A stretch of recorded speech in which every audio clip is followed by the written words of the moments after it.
Welcome to Focus on Health, a series of educational programs highlighting current health issues sponsored by the Department of Nursing at Salisbury University. I'm Dr. Mary DiBartolo, Professor of Nursing at Salisbury University and host of the program. The topic of this program will be Understanding Overeating and Why Diets Fail.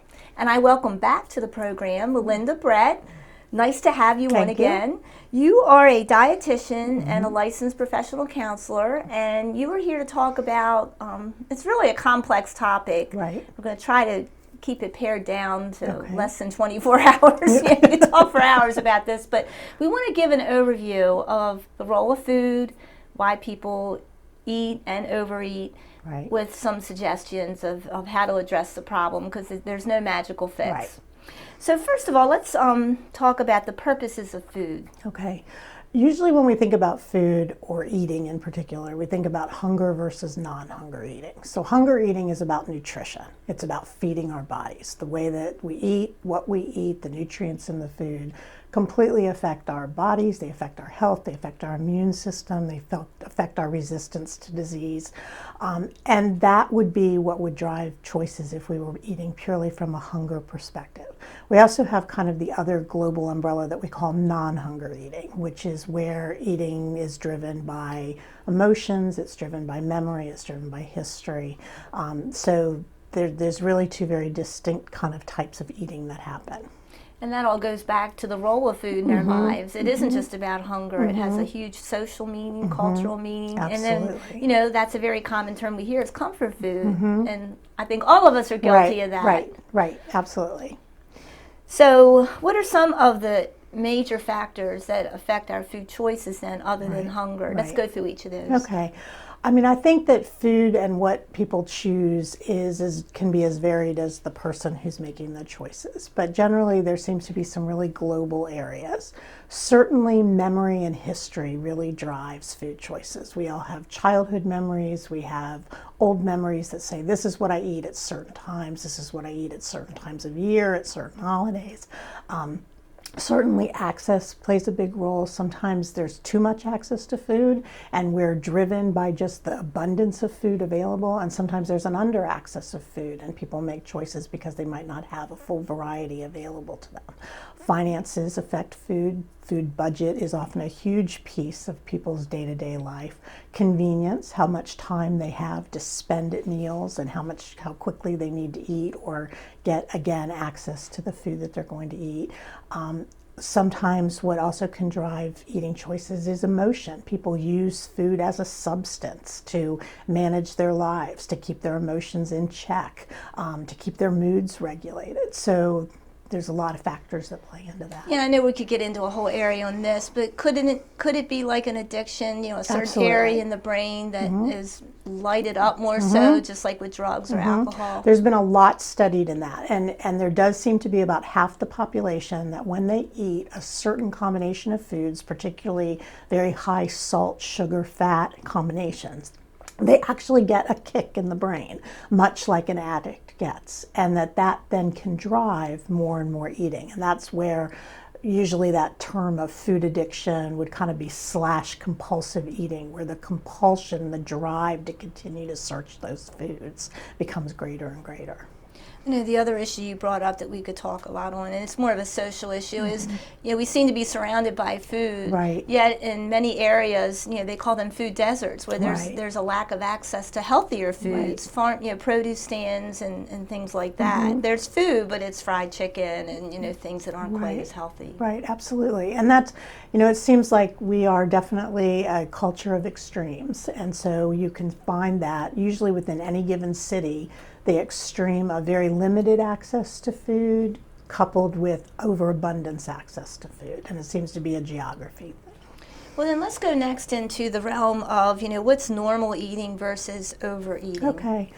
That's a great question, and there was an author, Ellen Satter, who kind of really defined it very well. Basically, what she said is that normal eating is not only eating within your body's signals of eating when eating when you're hungry and stopping when you're full, but having a variety of food. Normal eaters eat chocolate chip cookies. Normal eaters also eat spinach salads.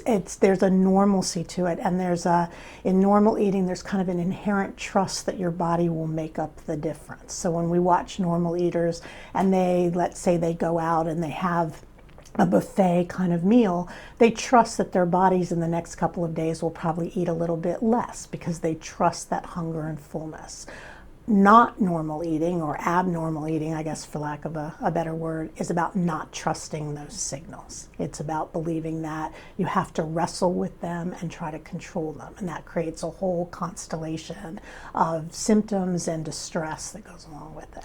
Could you think about that in a way about the rational part of the brain that knows what's good is overridden by that Absolutely. that emotional response or that center in the brain that just says, I need more food? Yeah, it's a perfect way of saying it. That's absolutely right. And that's what I think that's the problem sometimes with the concept of education, is we think that if we teach people about nutrition alone, if we just teach them about the grams of protein in food or the amount of fat, that's going to affect their choices. And unfortunately, that's exactly the reason why they don't, is that people have knowledge about nutrition, but there's a lot of factors that override those choices. So that's a perfect way of saying it.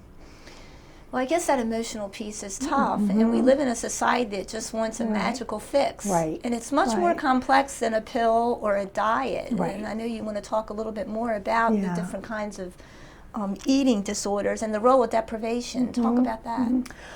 Well, deprivation is one of the factors that we have learned really over the years. It's a pretty well established kind of concept in the world of disordered eating, is that deprivation often fuels overeating.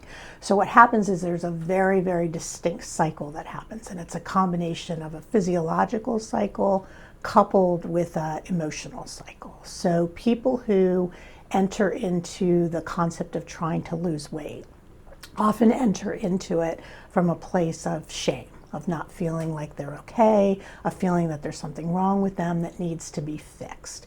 And the deal is that they believe that if they go on a diet, that will solve it. And unfortunately, unless it's really a very well-planned kind of meal plan, most diets are very hypocaloric, very low calorie, usually take away a lot of foods that are kind of people's favorite foods or the foods they're used to. And what happens is over time, it kicks up feelings of deprivation, both physiologically, because it's really hard to maintain not eating when you're hungry. It's almost impossible. And it also kicks up emotional deprivation because you feel like you can't have what you want. And we don't usually do very well with not having what we want. We are we are people that are driven by that. And so for most people, that then creates a lot of anxiety that isn't able to be maintained. And then there is a breaking of the diet that happens. And then the diet gets broken. There's a release phase where now you're kind of almost making up for lost time or eating what you couldn't eat before. And then there is another period of shame because now you've blown the very thing that you thought was the solution to the problem. And what most people do, if they're not aware of this, they just think they need to try again, and they kind of enter back into the cycle. Once again, this time they're going to try it harder, they're going to do it better, they're going to start giving up whole food groups, they're going to do, the low protein or the high protein, and they continue in that cycle. And what we find is that when people diet, they actually end up heavier when it's all said and done because of that. So a lot of the obesity that we're seeing is not just about overeating, it's really in response to this kind of marketing of what the ideal is. It's really driving a lot of this cycle for people. And when it comes to eating disorders, that's really the cycle of an eating disorder. And it contributes to both types of eating disorders. I'm oversimplifying it, but people that are overly thin because of society's view of what a body should look like, and then the Yes. overweight The issue? the person who is very unlike the anorexic. So people, one of the things that I always try to really clarify is that just because you have a certain body type does not mean you have an eating disorder. So there's people that are incredibly thin that do not have anorexia, and there's people that are incredibly obese that do not have a compulsive or binge eating disorder. So it needs to really be clear that those are psychiatric conditions that have a whole constellation of symptoms that are beyond just what a body weight is. But all eating disorders follow that cycle. Most people with eating disorders began because they believed there was something wrong with their bodies. Now, Melinda, can you do me a favor and Okay. just give me a definition then, or what's the difference between what you're saying is, you said compulsive overeating versus binge eating disorder, which we've been seeing on TV in some commercials for the first time of late. So Right. maybe differentiate between them. And then we're going to get more, talk about the whys, Okay. reiterate that, and then I think we want to get into some solutions. Yeah, absolutely. Okay. I think compulsive overeating is a term that we used to use for people who just seem to be driven to chronically overeat. They were people that, again, kind of fall into that food addiction kind of piece where they just seem to be chronically driven to eat foods that salt, sugar, fat kind of combination. And doing it chronically, again, often in response to the deprivation, would create the problem of obesity, coupled with all of the emotional issues that went along with it. There's no formal clinical diagnosis of compulsive overeating. That's an umbrella term. For psychiatric illnesses, we use something called the DSM-5, which is the diagnostic manual. And we used to have a diagnosis for anorexia, we had a diagnosis for bulimia nervosa, and we had what we kind of called an eating disorder not otherwise specified. We've now added what's called a binge eating disorder, which is where people may or may not eat a relatively normal diet, meaning that they eat a kind of euglycemic diet, eating things that satisfy them so that their body weight may be normal, but they have an episode of at least once a week of a binge, which means that they have a period of time where they overconsume an amount of food. It's usually described as eating an abnormally large amount of food in a short period of time. Those people, coupled with diagnosis, or coupled with kind of the criteria of not only having that binge, but having a preoccupation with food and an overvaluation of body weight, leads them to a diagnosis of binge eating disorder. And are a lot of people diagnosed with this? We're finding more and more the estimates, eating disorders in general are relatively small when you get into percentages. But what we're thinking right now is probably somewhere between 2 to 5% of the population probably meet the criteria for binge eating disorder. We are just using that as a clinical diagnosis now. So the research or the numbers really aren't in yet in terms of what the statistics are going to look like. Most people over the years that I've met that kind of seek counseling or kind of some kind of services for overeating, there does seem to be an abnormally large amount that do relate to the concept of binge eating as well. Well, Melinda, this obviously is a very complex issue that we could talk for hours about, but many factors involved. But let's see if we can hone in on some solutions, or, there's no magical solution overnight or anything. It's a long-term, people don't gain weight overnight, so they don't lose weight overnight either. So what are some of the resources or approaches that can be taken to help people with overeating? Okay. I think that it is a complicated issue, and I think that most of the time what truly helps is to approach it from a multi kind of dimensional approach. I don't think there's one dimension. So what we've done in the past is we've said if you have problems with eating, then work on your diet.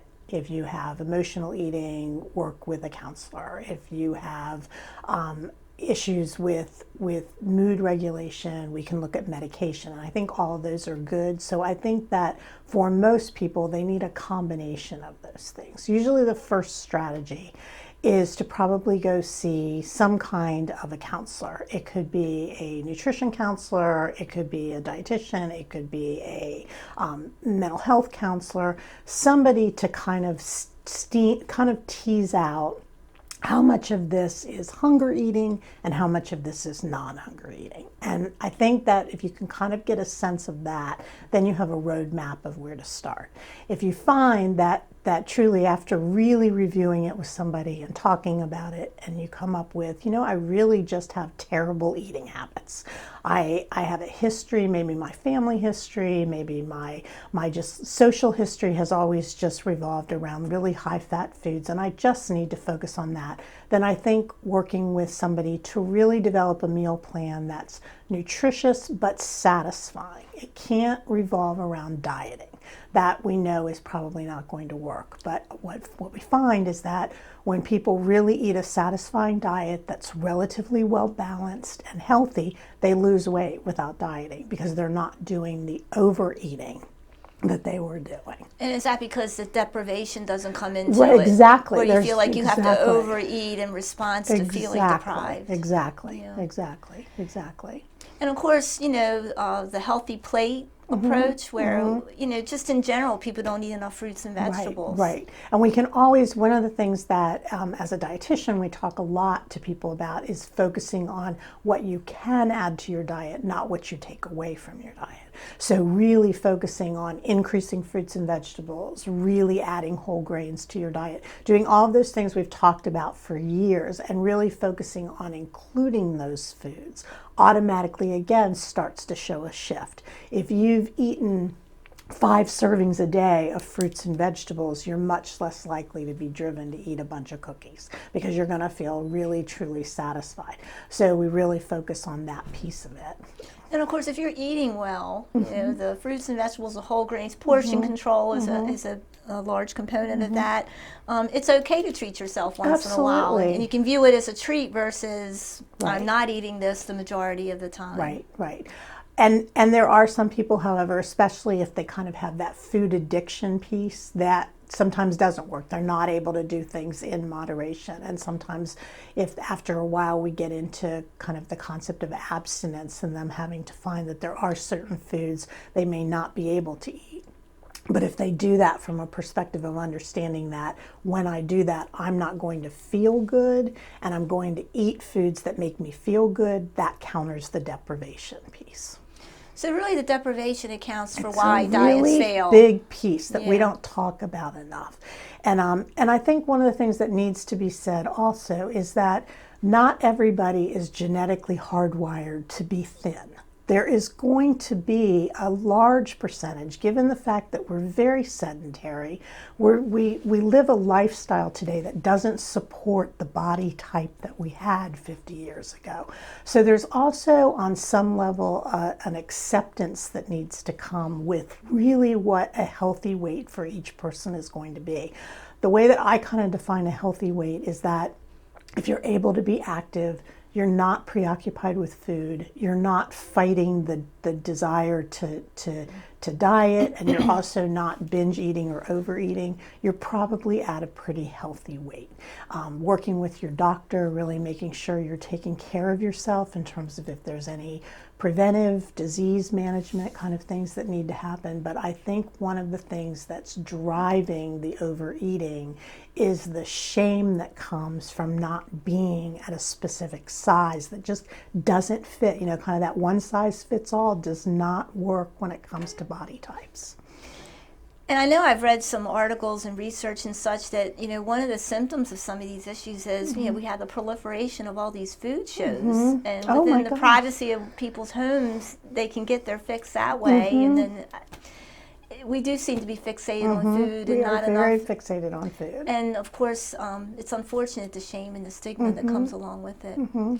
I know the other concept we wanted to hit on was mindful eating versus distracted eating. Right. And to me, that's a really good way to put it. Yeah. Because a lot of people will just sit down at night in front of the TV and eat snacks without really thinking, am I really hungry for this? Or is it just a habit? Same as eating while you work next to the computer. So talk a bit about the mindful eating piece. Well, I think that I love mindful eating. I mean, it's been around for probably 25 to 30 years, but it's really just kind of hit mainstream in the past maybe 5 or 10 years. And people are learning more and more about it. And basically what it's about is moving non-hunger eating to hunger eating. So it's about saying if non-hunger eating is eating because I'm emotional, or eating because I'm trying to be distracted, or eating because I don't want to be where I am, let's do the antidote to that, which is mindful eating. Let's make it conscious. Let's do it in a way that we're really feeding our bodies when we're eating. And so mindful eating is got a whole kind of different, there's a lot of different ways of describing it, but the one that I kind of think about is that we just move eating into non-distracted. So there's usually some guidelines we talk about. We talk about that when you eat, be sure you're hungry. Many times we eat when we're not even hungry. So we start there. You're not allowed to eat until you're hungry. When you get hungry, we want you to sit down. No standing at the sink, no driving in the car, no walking to class, literally sitting down at a table and focusing on this is going to be my meal. We get rid of distractions. You don't watch television, you don't read a book, you don't play on your computer, and you don't get into heavy dialogue with anybody. You really sit and you focus on eating and you listen to your body. You savor the food. One of the things in dieting is we think we're not supposed to enjoy food. Of course we enjoy food. It's delicious. It's one of the greatest pleasures in life, and yet we don't even give ourselves full permission to enjoy it. And then you might even acquire a taste yes, for some exactly, of the healthier foods exactly, and not so much for exactly. the fatty flavors. And that's exactly what people report over and over again. I found I don't even like the food I was eating, but I really like this kind of food. But we don't know that if we're eating from a place of just habit or convenience. Well, there's a book, it's been out quite a while, called French People Don't Get Fat. Yes. And that's because they really focus on savoring the experience of eating in a slow fashion and enjoying the food. Absolutely, absolutely. And of course, we know that it's okay to snack, but it should be of the healthier variety. Not that It's you okay can't to have a chocolate bar once in a while, but it shouldn't be consistently poor choices with snacks. Right. It's okay to snack, but snacking should be mindful too. And that's what happens a lot of times, is that people will think when we ask them, how do you eat? They think meals, like this is how I eat my meals, without realizing that they may really be doing the overeating by all the snacking they do, which again is unconscious and oftentimes not driven by hunger. And of course, another big area there is sugary drinks. You know, drinking a lot of sodas and drinks, even juices, you know, have a lot of sugar in them. Absolutely. I mean, that's the deal. Like, if we're not mindful of the eating experience, we can pack in so many calories just by wandering through the day and grabbing this or grabbing that or drinking this or drinking that. And that's most of the time where a lot of this kind of overeating comes from. So let's sum up. Okay. I like to say we could talk for hours. It's so complex, but let's just summarize the problem and then the approach. And there's no easy fix. You know, it's not going to happen overnight. But I think a big piece of this that people don't think about, because they think about, well, I'll just go on a diet or try this pill. And of course, we know there's surgeries that aren't for everyone, and they're just a tool. But what can people do that are trying to lose weight? And also, or just say, let's say, eat healthier. We try to get the word diet out of the conversation anyway. And what about the role of exercise? Well, I think, again, the way that I kind of think about it is that if you pick up any magazine, if you pick up a health brochure, if you pick up anything, weight is always all over the place. When you ask people, what are you least satisfied about in your life? Most times they respond their body or their weight. And yet when we talk about how to change that, they don't want to invest any time in it. So I think that, first of all, it needs to be kind of a commitment to investing the time in that. The second is that it's got to be from a place of positivity. It can't be that there's something wrong with me that needs to change. It has to be from a place of I'm okay and I'm looking to enhance and improve my life. And then when it comes to kind of eating, the first rule is to stop dieting, stop looking for the quick fix. And there are so many websites that we can put up right now. There's so many resources in terms of the mindful eating, paying attention to what you're eating, looking at what the concept is of full healthy eating versus a junk food kind of diet. So there's resources out there, there's help available out there, but I think that it has to start with people recognizing that anything in their lives that they want to change is going to require some time and energy, and effort, that's what yeah. we're struggling with all the time. We want the results, but we don't really want to spend the effort on it. And unfortunately, we get our bang for our buck. That's exactly where we land. And it's very individualized. It's I think very people have to individualized. understand, what is my Right. issues with food? Right. Why am I eating? Right. When do I eat? Right. And the other thing, and this is probably going off another tangent, but part of deprivation, part of what drives overeating too in this culture is feeling deprived of support. We don't live in tribes anymore. We're not surrounded by people who are there for us and support us. So when we're trying to make behavioral changes, we need support. And that's another reason to seek professional help, to find support groups, to find things that really help you so you don't feel like you're kind of out there trying to do what nobody else around you is doing. You read my mind. I was just going to ask you that question. What about these support groups, Yeah. Overeaters Anonymous? Yeah, I think they're all great. I think they all play a role, and I think that what we find is no one size, again, fits all. Some people love that. Some people like more the one-on-one support, but I think support is a huge key in what we find success. There's more resources than ever, especially with access to the internet. Absolutely. There's So, online meetings. There's all kinds of chat stuff. rooms and too. things, yeah. Okay, how about this?